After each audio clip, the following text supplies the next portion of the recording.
Maths class में आप सभी का स्वागत है, अभिनंदन है। आज की क्लास में भी हम 20 क्वेश्चन करेंगे जो विगत परीक्षा में आई हुई क्वेश्चन है और यह हमारा पार्ट 5 है और हमारा टारगेट क्या है 5000 क्वेश्चन पीवाई के क्वेश्चन कराना। चलते हैं आज के पहले क्वेश्चन पर। तो आज का हमारा पहला क्वेश्चन देखिए, 9, 11, 12 और 13 से पूर्णतः विभाजित होने वाली 4 अंकों की सबसे बड़ी संख्या क्या है। तो सबसे पहले हमें दी हुई संख्याओं का क्या निकालना है, एलसीएम निकालना है। तो 9 है, 11 है, 12 है और 13 है, इनका एलसीएम निकालेंगे। कैसे निकालेंगे तो देखिए, सबसे पहले कौन सी अभाज्य संख्या के भाग जा रहा है, 2 का, तो 2 का दीजिए। 9 में नहीं जा रहा तो ऐसा कैसे लिख, जिसमें नहीं जाता उसको ऐसा कैसा लिख दो। 12 में क्या है 6 बार, 13 ऐसा कैसा।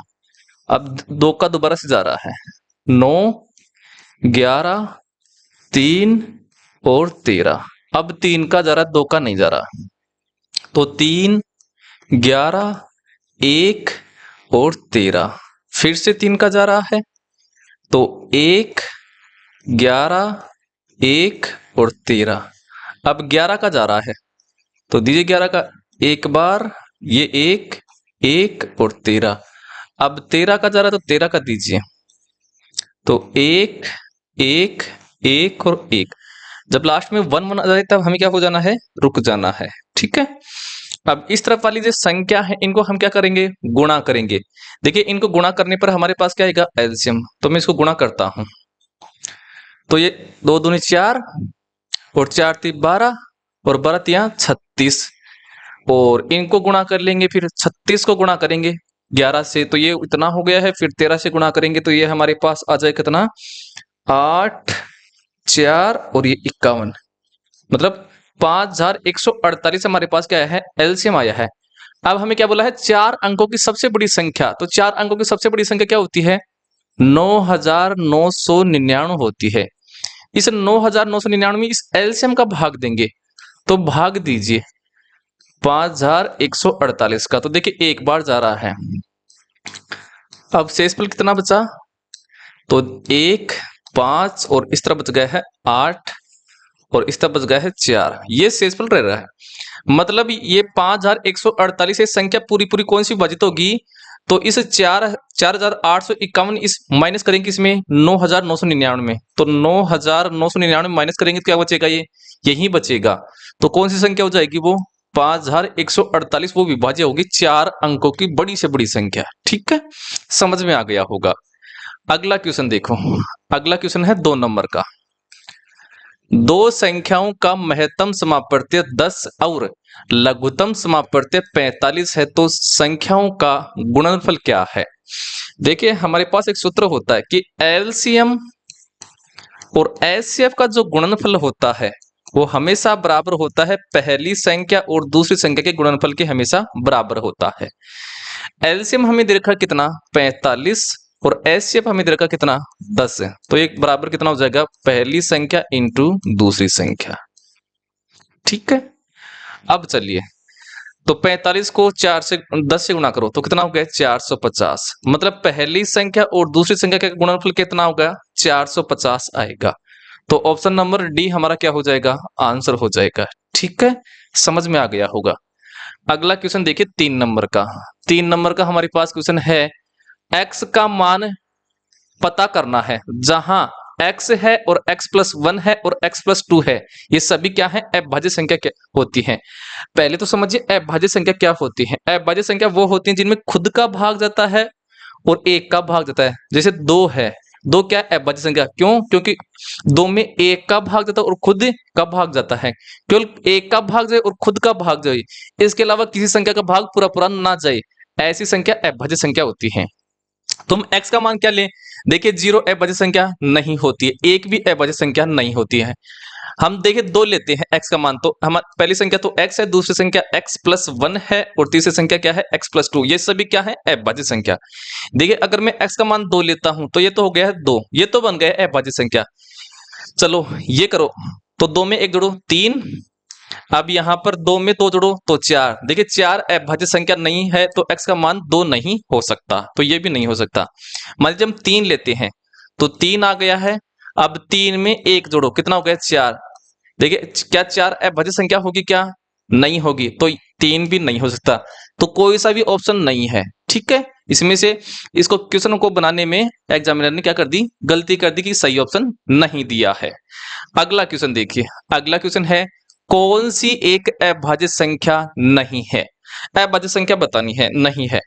देखिए अभाज्य संख्या क्या होती है, अभाज्य संख्या वो होती है जिसमें खुद का भाग जाता है और आपका एक का भाग जाता है। जैसे सबसे छोटी अभाज्य संख्या होती है 2, देखिए 2 में केवल एक का भाग पूरा पूरा जाता है और 2 का भाग पूरा पूरा जाता है, इसके अलावा नहीं जाता है पूरा पूरा। ऐसी संख्या क्या कहलाती है, अभाज्य संख्या कहलाती है। ठीक है, अब देखिए 101 में 101 का भाग जाता है और आपका एक का भाग जाता है, तो ये तो अभाज्य संख्या है। 103 में भी देखिए 103 का भाग जाता है और आपका एक का भाग जाता है, तो ये भी अभाज्य संख्या है। 137 में भी देखिए खुद का भाग जाता है और एक का भाग जाता है, तो ये भी अभाज्य संख्या है।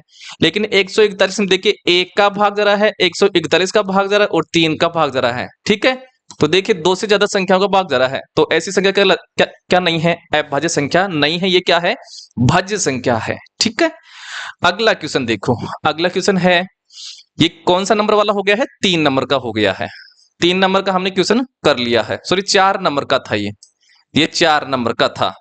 आगे देखिए 5 नंबर का, 5 नंबर का क्वेश्चन है कौन सी संख्या n गुणा n प्लस 1 गुणा n प्लस 2 के रूप में लिखी जा सकती है यदि n एक प्राकृतिक संख्या है। तो सबसे पहले हम इस प्रकार के क्वेश्चन को कैसे करेंगे, हम सबसे पहले n का मान 1 लेंगे, फिर 2 ऐसे करेंगे, फिर अगर ऑप्शन में हमें आंसर आ जाता है तो हमारा आंसर हो जाएगा। सबसे पहले मैं n का मान 1 लेता हूं, अब इस सूत्र में रख देंगे, तो रख दीजिए, तो 1 गुणा 1 1 2 ये हो गया है। फिर ये लीजिए 1 और 2 3, तो 3 गुणा 3, ये तो 9 आया है, 9 ऑप्शन में है नहीं, तो n का मान तो 1 नहीं हो सकता। n का मान अब 2 रखते हैं, तो ये कितना हो गया, 2 गुणा 3 और इस तरफ हो गया कितना 4, 2 और 2 4, तो ये कितना हो गया है 6 गुणा 4 6 चौक 24। क्या ऑप्शन में आ रहा है, क्या 24 बिल्कुल आ रहा है, तो ऑप्शन नंबर 4 हमारा क्या 3 हमारा हो जाएगा आंसर, मतलब सी हो गया है आंसर। ठीक है, अगला क्वेश्चन देखो, अगला हमारे पास 6 नंबर का क्वेश्चन है, ये है 5 गुणा 625 की घात 0.25 है, तो 5 गुणा 625 की घात हमें इधर का कितनी 0.25 दे रखा है, इसका मान हमें निकालना है, तो ये तो 5। अब देखिए इस 625 को क्या लिख सकते हो, देखिए किसका स्क्वायर है 25 का, तो देखिए 25 गुणा 25 इसका स्क्वायर है ना। अब 25 को क्या लिख सकता हूं 5 गुणा 5, और इस 25 को भी क्या लिख सकता हूं 5 गुणा 5, मतलब 5 कितनी बार आ रहा है 4 बार, तो 5 को लिख दो और 5 का कितनी हो जाएगी 4। ठीक है, और इसके बाहर भी क्या है घात है, तो 0.25। अब 5 गुणा 5, देखिए घात आपस में गुणा हो जाती है, तो 25 को 4 से गुणा करेंगे तो 100 मतलब 1 आ जाएगा। अब देखिए बेस बराबर है, जब बेस बराबर होते हैं तो घात जुड़ जाती है, तो 5 देखिए इसकी घात भी क्या है यहाँ पर 1 है, और 1 और 1 कितना हो गया है 2, तो 5 की घात 2 और 5 की घात 2 का मतलब कितना होता है 25 से, मतलब 5 को 2 बार गुणा कर देंगे, तो ऑप्शन नंबर बी हो गया है आंसर। अगला देखिए 7 नंबर का क्वेश्चन, 7 नंबर का क्वेश्चन है ए बी स्क्वायर से अनुक्रमानुपात में है यदि b बराबर 2 है और a बराबर 8 है, तो a ज्ञात कीजिए यदि b बराबर 5 है। देखिए अनुक्रमानुपात में कैसे होता है, मतलब a अनुक्रमानुपात है किसके b स्क्वायर के। अब देखिए इसको हटाएंगे तो एक स्थिरांक आ जाएगा, मान लेता हूं मैं स्थिरांक मान लेता हूं k, इसको हटाने पर तो b स्क्वायर। अब हमें क्या दे रखा है, ए का मान तो दे रखा 8 बराबर के, बी का मान हमें कितना दिया 2, तो 2 का स्क्वायर करिए कितना हो गया 4। अब 4 से कितने बार कट गया है 2 बार, मतलब के का मान कितना आ गया है 2 आ गया है। अब कर लीजिए, तो ए बराबर हमारे पास क्या था के बी स्क्वायर। ठीक है, अब हमें क्या निकालना है, ए का मान ज्ञात करना है, तो ए का मान निकालना है बराबर, चलिए के का मान हमारे पास कितना आ गया है 2 गुणा बी का मान हमें दे रखा है 5, तो 5 का स्क्वायर कर दीजिए तो कितना हो गया 25, तो ए बराबर कितना हो गया है 25 दूनी 50, तो ए का मान 50 आ गया है, जो कि ऑप्शन नंबर सी हमारा क्या हो गया है आंसर हो गया है। अगला देखिए 8 नंबर का क्वेश्चन है, एक धनराशि ए बी सी और डी के मध्य 5:2:4:3 के अनुपात में बांटी जाती है, यदि सी को ₹2000 डी से अधिक मिलते हैं तो बी का भाग ज्ञात कीजिए। तो हमें अनुपात दे रखा है A अनुपात B अनुपात C अनुपात D दे रखा कितना 5 अनुपात 2 अनुपात 4 अनुपात 3 दे रखा है। ठीक है, अब हमें क्या बोल रखा है कि जो C है C को D से 2000 रुपए अधिक मिलते हैं। देखिए यहाँ पर C का मान कितना है 4 और यहाँ पर कितना है 3। कितना ज्यादा है C का मान D से 1 ज्यादा है। और A का मान देखिए हमें क्वेश्चन में दिया है कितना 2000, तो 2000 लिख दो। हमें किसका मान पता करना है B का। अनुपात में देखिए B का मान कितना है 2, तो 2 का मान निकाल लेंगे। तो 2 बराबर 2000 जिसका मान दे रखा है उसको रखो नीचे, तो A का मान दिया तो A को रख दो नीचे और जिसका मान निकालना उसको ऊपर गुणा कर दो। तो ये कितना हो गया है 2 दूनी 4, मतलब 4000 रुपए आ गया है किसका मान B का। तो ऑप्शन नंबर बी हमारा क्या हो गया है आंसर हो गया है। आई होप ये आपको समझ में आ रहा होगा धीरे धीरे करके। ठीक है, अगला क्वेश्चन देखिए 9 नंबर का क्वेश्चन। 9 नंबर का क्वेश्चन आपके सामने आ गया है। ये क्या बोल रहा है, किसी परीक्षा में बी को पूर्णांक 80 में से 50 अंक प्राप्त हुए जबकि ए को 75 अंक प्राप्त हुए। ए के अंक बी के अंकों के कितने प्रतिशत थे। देखिए एक परीक्षा थी 80 अंकों की। इस परीक्षा में ए और बी दोनों बैठे, जिसमें से ए ने 80 में से 75 अंक प्राप्त किए और बी ने प्राप्त किए कितने अंक 50 अंक। अब ये क्वेश्चन पूछ रहा है कि जो ए के अंक हैं, ए के अंक कितने हैं 75, ए के अंक हैं ये बी के अंकों से तुलना किसे कर रहा है बी से, जिसे तुलना की जाती है उसको रखो नीचे। कितने प्रतिशत है, प्रतिशत में आंसर निकालना। देखिए प्रतिशत में बदलने के लिए किसी भी संख्या को ऊपर 100 में गुणा करते हैं। अब देखिए 50 दूनी 100 दो बार गया है और 75 दूनी 150, तो कितना प्रतिशत है 150 प्रतिशत है, जो कि ऑप्शन नंबर ए हमारा क्या हो गया है आंसर हो गया है। आई होप आपको यह समझ में आ गया होगा। अगला देखिए 10 नंबर का क्वेश्चन है आपके सामने।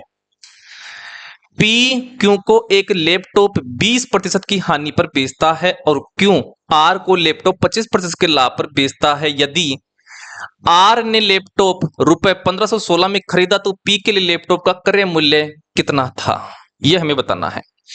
मैं मान लेता हूं कि P के लिए जो CP है ना क्रय मूल्य वो X मान लेता हूं, और प्रतिशत में क्रय मूल्य क्या होता है अपने आप में CP प्रारंभ में 100% होता है। ठीक है, तो X मान लिया है।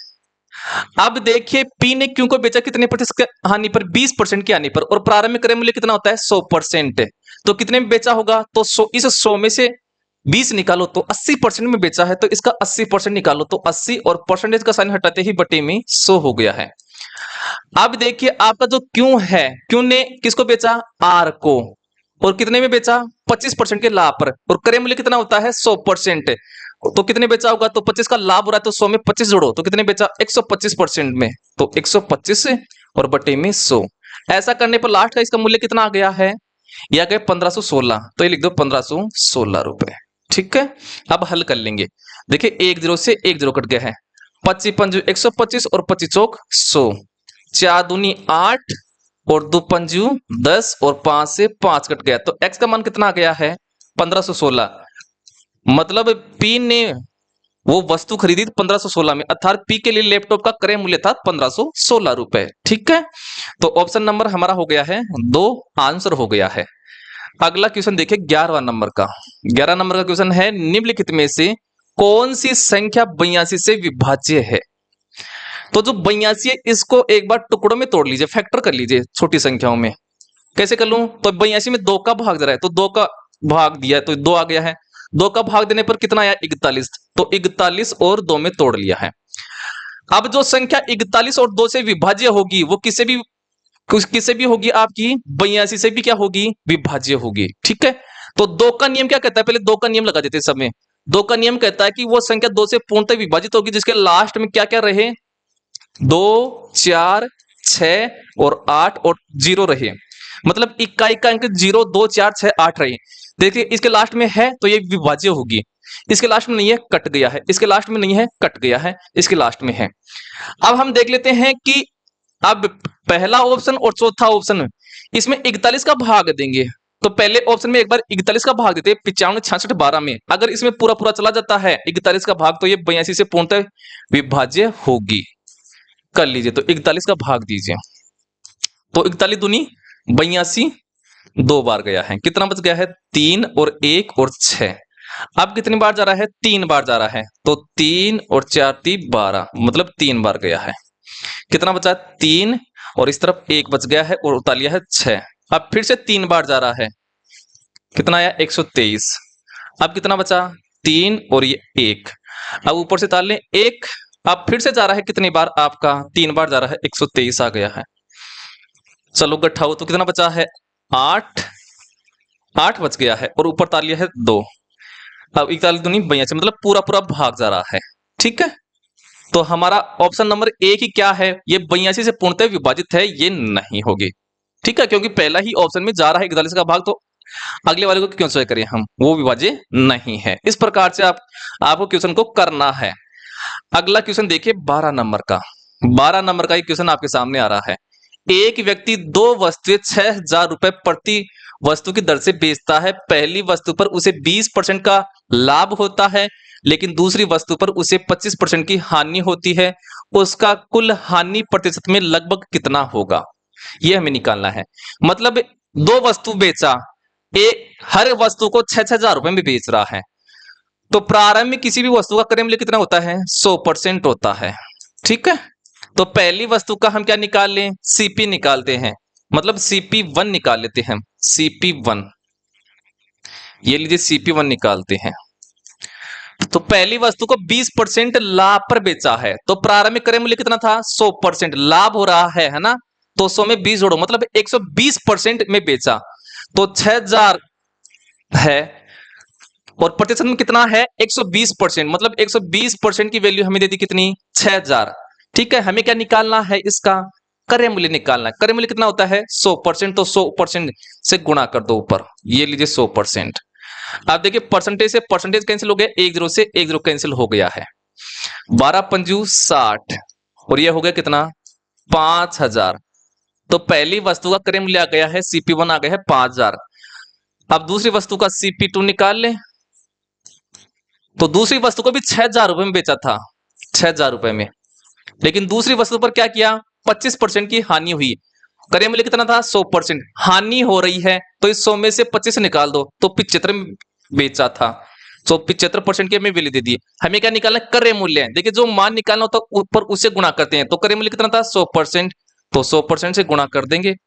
देखिए परसेंटेज से परसेंटेज कैंसिल हो गया है, 25 75 और 25 चौक 100, 3 से कट गया कितनी बार? 2,000 बार, और 2,000 को 4 से गुणा करो तो कितना हो गया है? 8,000। तो टोटल हमारे पास CP1 और CP2 टोटल कितना हो गया है? निकालो टोटल CP दोनों का। 0 0 0 8,4 12 1 13, 13,000 रुपए है। लेकिन दोनों वस्तुओं को कितने में बेचा था उसने? तो एस पे निकाल लें। दोनों एक वस्तु को 6,000 में बेचा, 6,000 में बेच रहा था, दो वस्तु कितना हो गया है? तो 6,000 को 2 से गुणा कर दो तो कितना हो गया? 12,000। तो देखिए उसने 13,000 रुपए की वस्तु को 12,000 में बेचा है। कितने का हानि हुआ है? 1,000 की हानि हुई है। और लाभ और हानि हमेशा किस पर निकालते हैं? क्रय मूल्य। क्रय मूल्य हमारे पास कितना है? 13,000 इंटू, इसको प्रतिशत में बदलना तो ऊपर गुणा में 100 लगा देंगे, तो ये लीजिए 100। ठीक है, देखिए 3 0 से 3 0 कट गया है। अब ऊपर तो क्या है? 100 और बटे में 13, तो ये कितना हो गया? 7.69 आ गया है। इतने का क्या हुआ है? उसको हानि हुआ है, जो कि ऑप्शन नंबर 3 हमारा क्या हो गया है? आंसर हो गया है। आई होप आपको ये बात समझ में आ गई होगी अच्छे से। ठीक है, अब चलते हैं अगले वाले क्वेश्चन पर। अगला क्वेश्चन देखिए 13 नंबर का आ रहा आपके सामने, ये लीजिए 13 नंबर का। ये हमें ये संख्या दे रखी है, एक तो एक ये संख्या दे रखी है, ठीक है, और एक संख्या दे रखी है। इनका हमें लघुत्तम समापवर्तन निकालना है, तो इन संख्याओं को लिख लो। तो पहली संख्या है 4 की घात 3 गुणा 7 की घात 2 गुणा 14। इसको अभाज्य संख्या में तोड़ना है, तो 4 को तोड़ लीजिए। तो 4 है कि किसका स्क्वायर है? 2 का, तो इसको लिख दो 2 का स्क्वायर। अब 2 का स्क्वायर आएगा तो स्क्वायर को 3 से गुणा कर लो, उसको 3 से गुणा कर लो, तो 3 दूनी 6, ये हो गया है, गुणा 7 की घात 2, और 14 को तोड़ दो क्या? 7 गुणा 2। ठीक है, अब इसको लिख लो सही तरीके से। 2 की घात क्या क्या है? देखिए 6 की घात, तो 6 तो यहां पर घात है और एक घात इसकी हो गई है, तो 2 की घात कितनी हो गई है? 7 गुणा, अब 7 को लिख लो, 7 लिख लो ना। अब इनकी घात को जोड़ लो, तो 2 तो यहां पर है, एक यहां पर है, कितना हो गया? 7 की घात 3। ठीक है, समझ में आ गया होगा ये बात, मेरी बात। ठीक है, आगे देख लीजिए। आगे हमारे पास दूसरी संख्या है 4 की घात 2 गुणा 14 की घात 2 गुणा 16 है। अच्छा, इसको क्या लिख सकता हूं, 4 को 2 की घात 2, अब वो घात 2 है वो इस 2 से गुणा हो जाएगी, तो 2 की घात कितनी हो गई है 4 गुणा, इस 14 क्या लिख सकता हूं 7 गुणा 2 और इनके ऊपर कितनी घात है 2 गुणा, इस 16 को क्या लिख सकता हूं 2 की घात 4। अब इसको हल कर लेंगे, तो पहले 2 को लिख लो, तो 2 को ऐसा कैसा लिखते हैं, अब इसकी घात को जोड़ लो, 4 घात तो ये रही और 2 घात ये रही 2 की, क्योंकि 2 अंदर है ना, और 4 ये रही, जोड़ लो कितना हो गया 10, तो 2 की घात 10 इंटू 2 की घात 10 हो गई ना, 2 की घात 10 इंटू, अब 7 की घात कर ले, तो 7 की घात कर कितनी है 2 है, तो 7 की घात 2 हो गई है। ठीक है, समझ में आ गया होगा ये मेरी बात अच्छे से, किसी प्रकार की तकलीफ नहीं हो रही होगी। ठीक है, आगे देखिए, अब तीसरी संख्या हमारे पास क्या है, तीसरी संख्या है 7 की घात 3 गुणा 14 की घात 2 गुणा 16 की घात 2। इसको हल कर लें, तो 7 की घात 3 को तो ऐसा सा लिख दो, 14 क्या तोड़ सकता हूं 7 गुणा 2 और इसके ऊपर घात है 2 गुणा, इस 16 को क्या लिख सकता हूं 2 की घात 4, तो ये लीजिए 2 की घात 4 और इसके बाहर भी क्या है घात 2। अब हल कर लो, 2 की घात लिख लो पहले, तो 2, अब 2 की घात को जोड़ दो, तो 2 तो यहां पर 2 की घात, अब इनको गुणा करो, 4 को 2 से गुणा करो क्योंकि घात आपस में गुणा होती है, तो 8, तो 8 तो ये हो गई है 2 ये हो गई, कितनी हो गई है 10, तो 2 की घात 10 इंटू, अब 7 की घात जोड़ लेंगे, तो 7 लिख लो एक बार, तो 3 घात तो ये रही 7 की और 2 घात ये रही, कितनी हो गई है 3 और 2 5 घात हो गई है।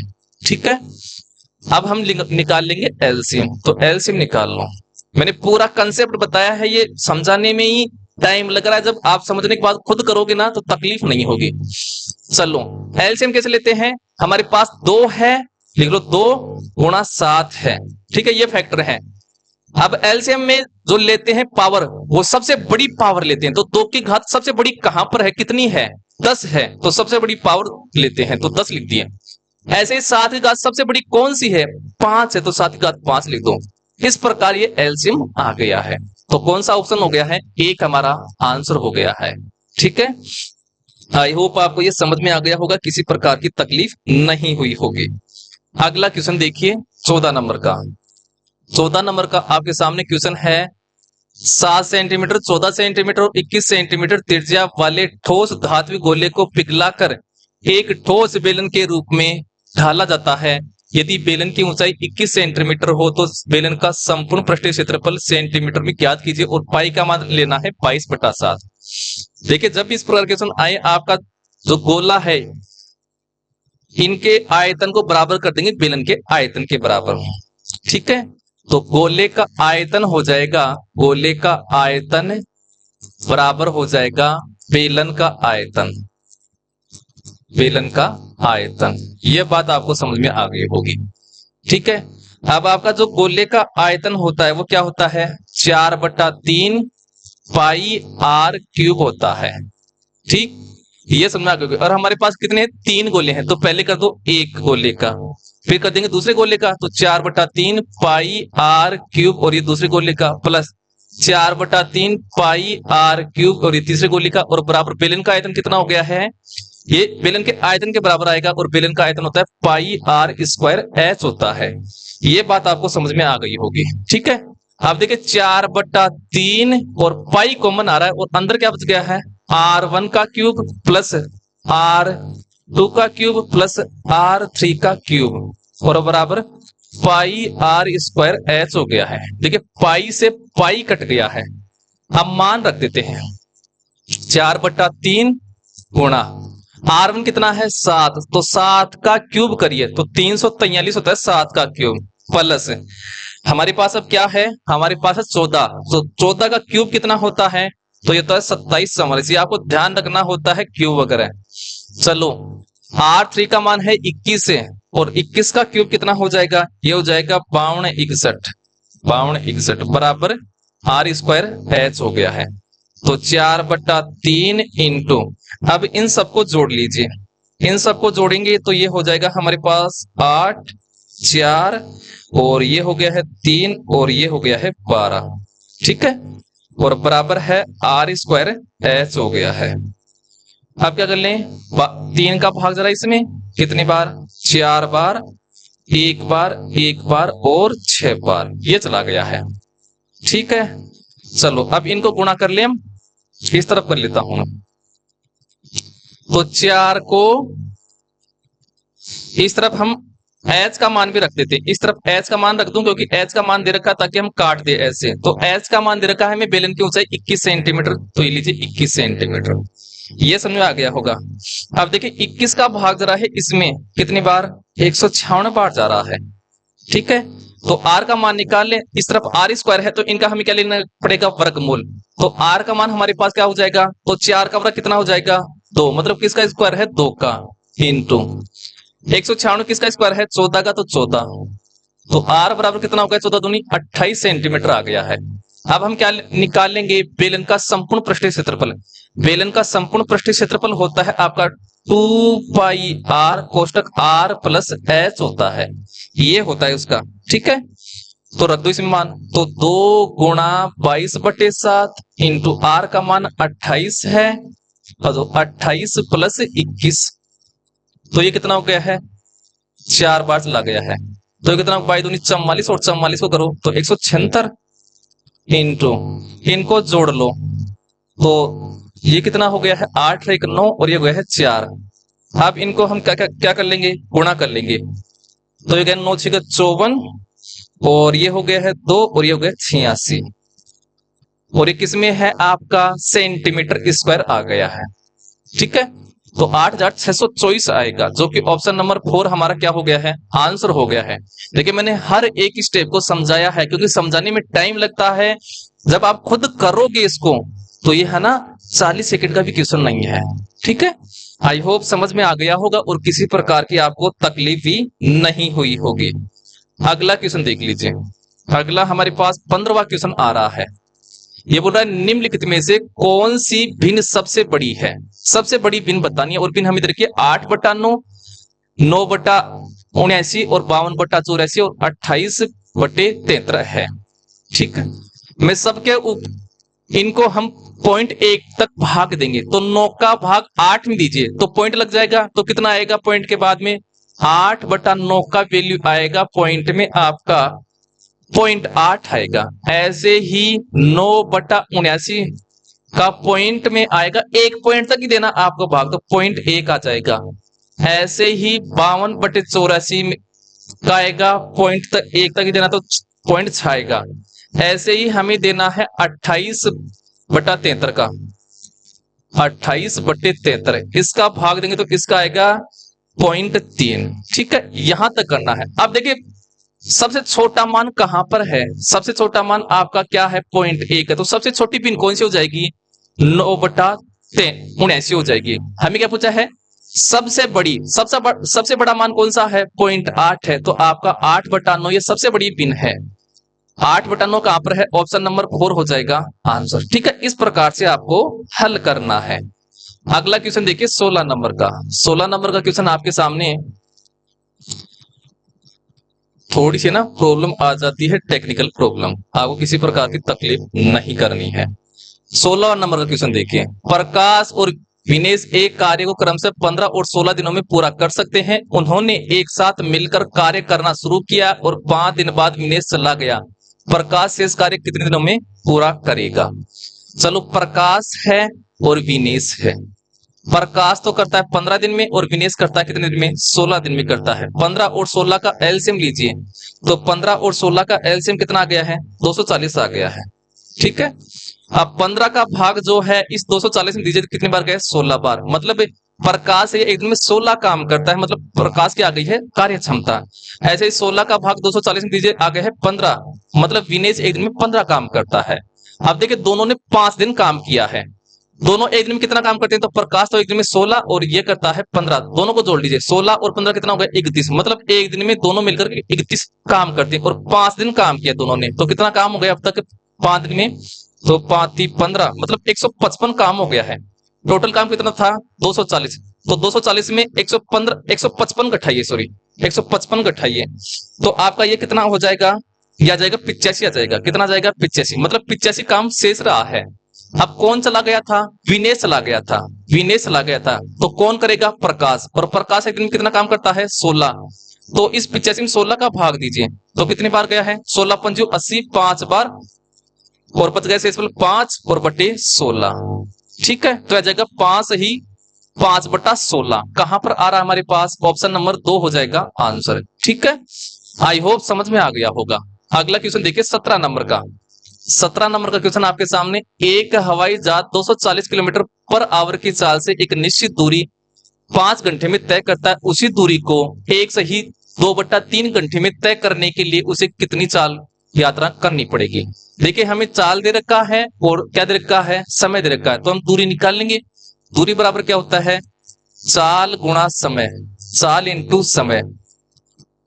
चाल हमारे पास कितना है? 240 इंटू समय हमारे पास है 5 घंटे। तो ये कितना हो गया है? 0, 10 और 2 12। 1200 क्या आ गया है? ये किलोमीटर आ गया है। अब ये बोला है कि इस दूरी को तय करने में कितना चाल की आवश्यकता पड़ेगी। तो चाल बराबर क्या होता है? तो चाल बराबर होता है दूरी बटा समय। दूरी तो हमारे पास कितनी है? 1200, और समय हमें दे रखा क्या? 1 सही 2/3। तो इसको हल करो तो 3 को 1 से गुणा करो, 3 और 3 में 2 जोड़ो 5, तो 5/3 आ गया। तो 5 तो आ जाएगा नीचे और 3 चला जाएगा ऊपर। 5 का भाग ये कितनी बार गया है? 240 बार। ठीक है, अब 240 को गुणा कर दो 3 से, 34 720 किलोमीटर पर आवर की चाल से उसको तय करेगा, जो कि ऑप्शन नंबर कौन सा हो गया है? 2 हमारा आंसर हो गया है। आई होप समझ में आ गया होगा।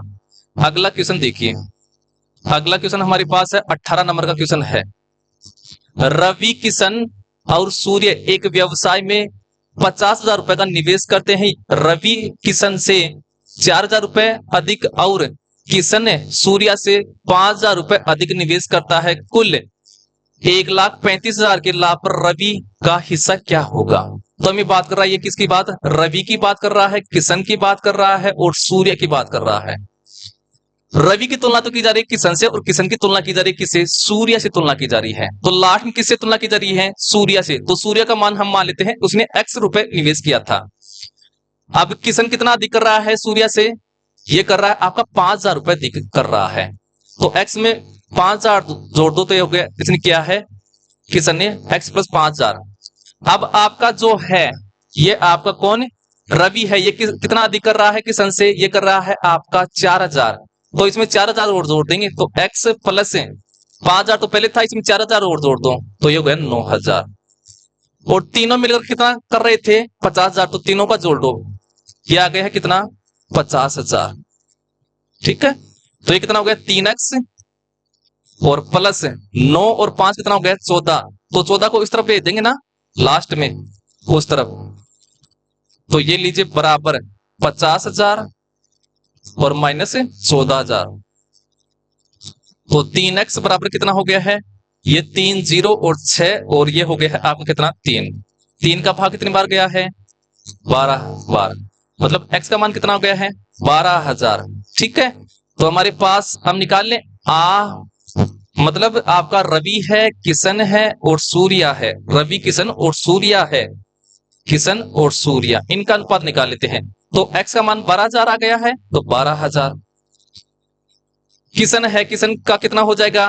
तो 12 में 5 जोड़ दो तो कितना हो गया? 17,000। और आपका इस 12,000 में 9,000 जोड़ दो तो आ जाएगा आपका रवि का। तो कितना हो गया है आपका? 9 और 2 11 21,000। ये अनुपात आ गए। अनुपात निकाले 3 0 से 3 0 आ गया है।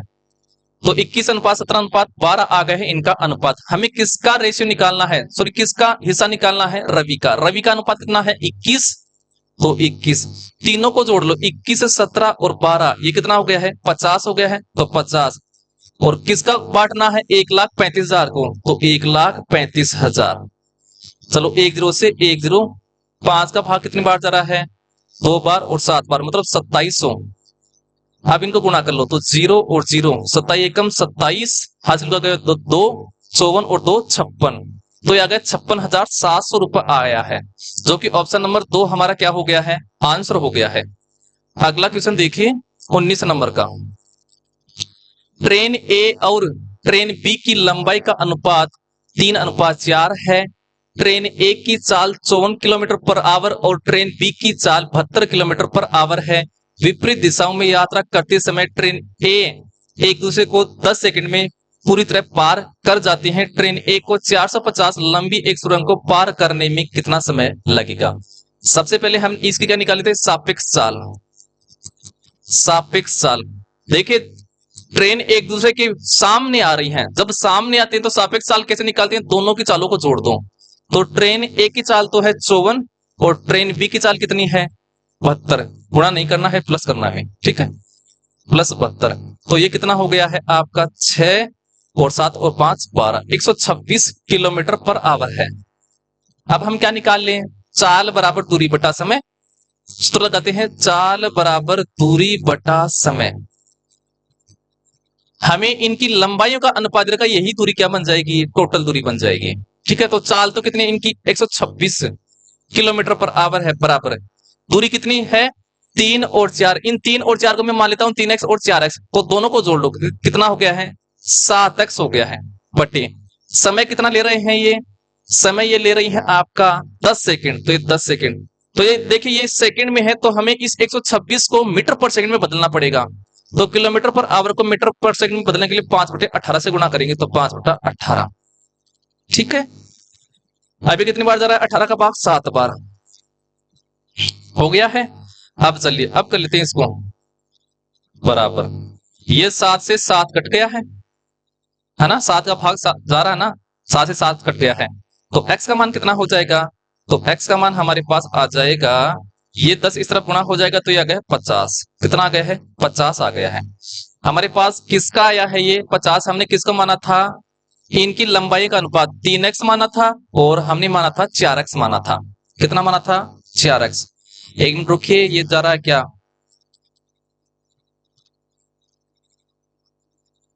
7 8 56 और 7 और 5 12,